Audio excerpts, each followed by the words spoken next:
There's a clock ticking that almost nobody is paying attention to, but it might just be the most important deadline of the decade.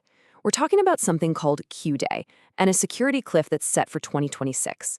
Look, come on, I hear this stuff, and let's just be real for a second. My assets, my Bitcoin, my bank account, it's all locked down with modern encryption. It is for all intents and purposes unhackable. It's a digital fortress. So forgive me if I'm not freaking out over what sounds like a sci-fi movie plot. See, that's exactly the wrong way to look at it. You're worried about today's burglars and today's locks. The real threat isn't someone trying to kick down your door right now. The heist is already happening all around us in total silence. The thieves are just waiting for a new kind of key. And here's how they're doing it. It's a strategy called Harvest Now, Decrypt Later. Think about it.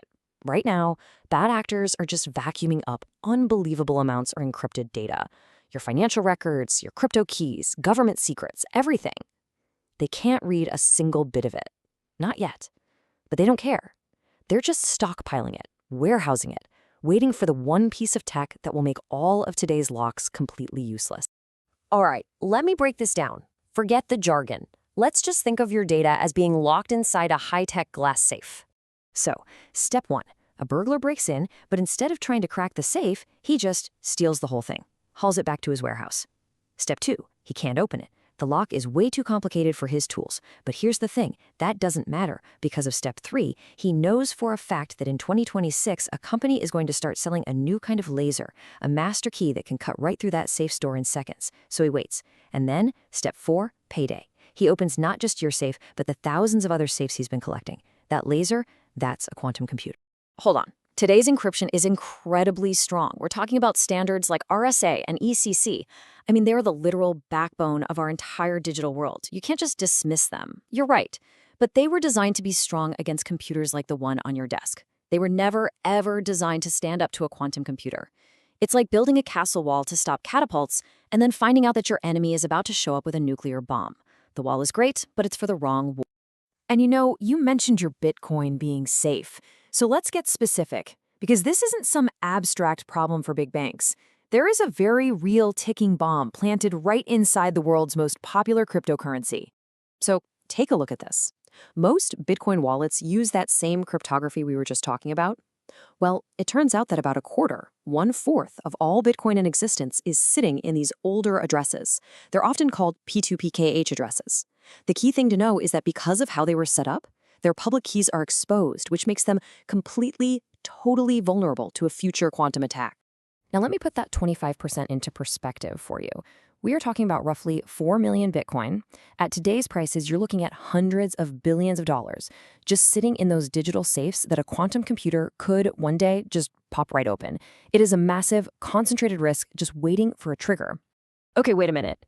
If this is that serious, if billions are at stake, why isn't this on the front page of every newspaper? Why aren't people losing their minds? Because the people who need to know are panicking. It's just happening behind closed doors. You just have to know where to look. This right here, this is the timeline the insiders are working on. The data harvesting, the HNDL, that's happening right now. And I can tell you, by late 2025, you're going to see the smart money. We're talking big institutional investors. They're going to start a quiet migration to quantum-resistant storage. And why? Because they see the hard deadline from the US government that's coming in 2026.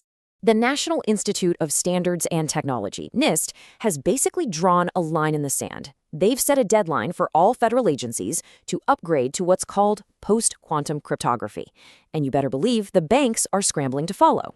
So while we're all talking about the stock market, CTOs at the biggest financial institutions are in a race to upgrade their most critical hardware, servers, ATMs, the core infrastructure of our economy. They're trying to prevent what some of them are calling a financial blackout, a moment where trust in our entire digital system just evaporates.